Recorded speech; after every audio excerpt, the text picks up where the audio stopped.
जल में स्थित प्रकाश स्रोत का प्रकाश क्षेत्र। Light region of a light source in water. ये एक पात्र है जो जल से भरा हुआ है।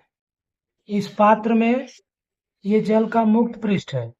ऊपर वाले पृष्ठ को मुक्त पृष्ठ कहेंगे। मुक्त पृष्ठ से h गहराई पर एक बल्ब लगा हुआ है।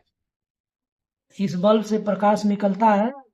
ये प्रकाश ऐसे निकलता है, निकल करके जल के मुक्त पृष्ठ पर ऐसे गोल बना देता है, एक उल्टा शंकु बना देता है। शंकु जैसे गाजर की आकृति होती है, शंकु जैसा। गाजर नीचे पतला होता है, ऊपर की तरफ मोटा होगा। तो ये वाला हिस्सा गोल होगा, गोल होगा। तो इसके बाद यहाँ से बल्ब से जो प्रकाश की किरण निकल रही है, यहाँ पे यह आपतन बिंदु है। आपतन बिंदु पर एक अभिलंब खींचा गया है। जब आपतन कोण C यानी क्रांति कोण के बराबर होता है तो प्रकाश की किरण 90 डिग्री का अपवर्तन कोण बनाती है। तो ये हो गया आपका अभिलंब और ये हो गया अपवर्तित किरण। तो ये कोण 90 डिग्री का बन रहा है। इतनी बातें आपकी समझ में आ गई होगी।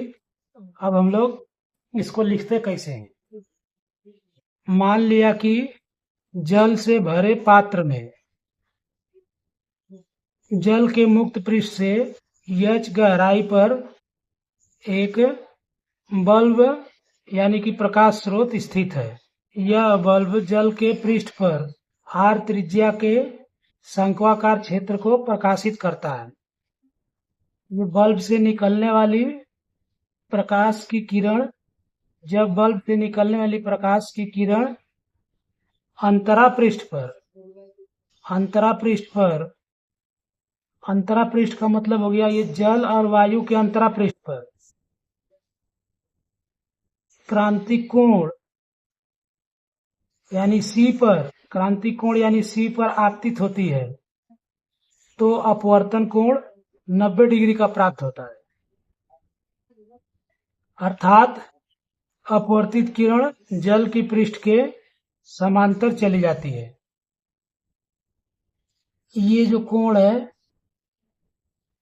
इस कोण को आपतन कोण कहते हैं। आपतन कोण को I से दिखाते हैं।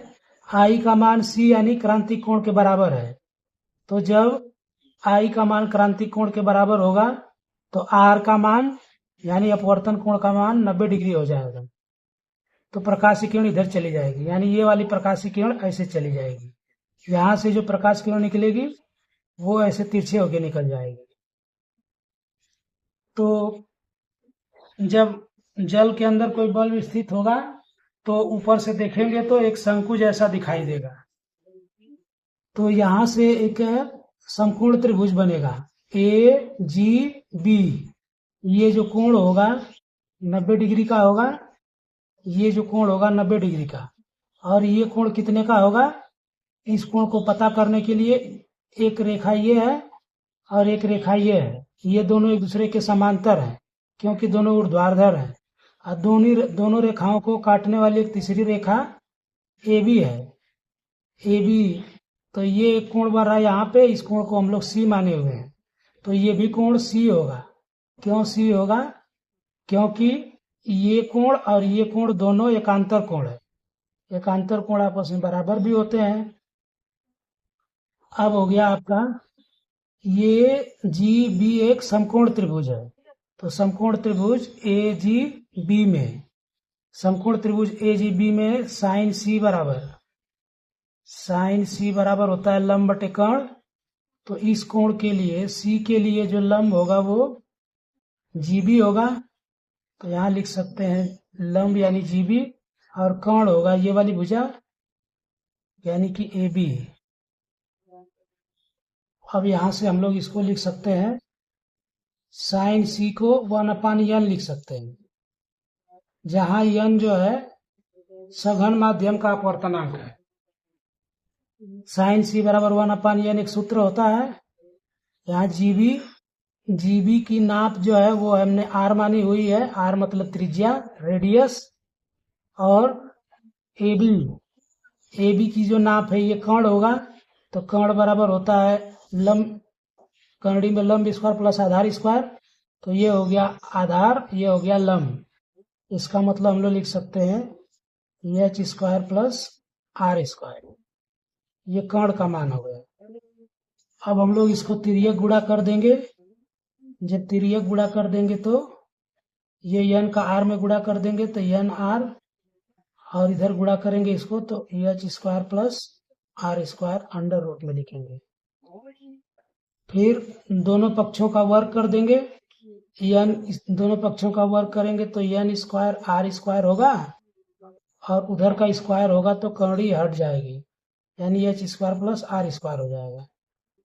फिर हम लोग क्या करेंगे, n स्क्वायर आर स्क्वायर, इस आर स्क्वायर को इधर पक्षांतर कर लेंगे, बराबर उधर एच स्क्वायर लिखेंगे। इसमें से आर स्क्वायर को कॉमन ले लेंगे तो अंदर बचेगा n स्क्वायर माइनस 1, बराबर इतना हो गया। यहाँ से हम लोग आर स्क्वायर की वैल्यू निकालेंगे। आर स्क्वायर की वैल्यू निकालेंगे तो H square upon n square minus 1 divide में चला जाएगा। फिर आर इक्वल टू निकालना होगा तो दोनों पक्षों का वर्गमूल लेंगे, तो इधर r हो जाएगा, इधर एच स्क्वायर का वर्गमूल एच हो जाएगा, और इसका वर्गमूल कर्णी में n स्क्वायर माइनस 1 हो जाएगा। तो जो शंक्वाकार क्षेत्र बनेगा उसकी त्रिज्या का सूत्र r बराबर इतना हो गया।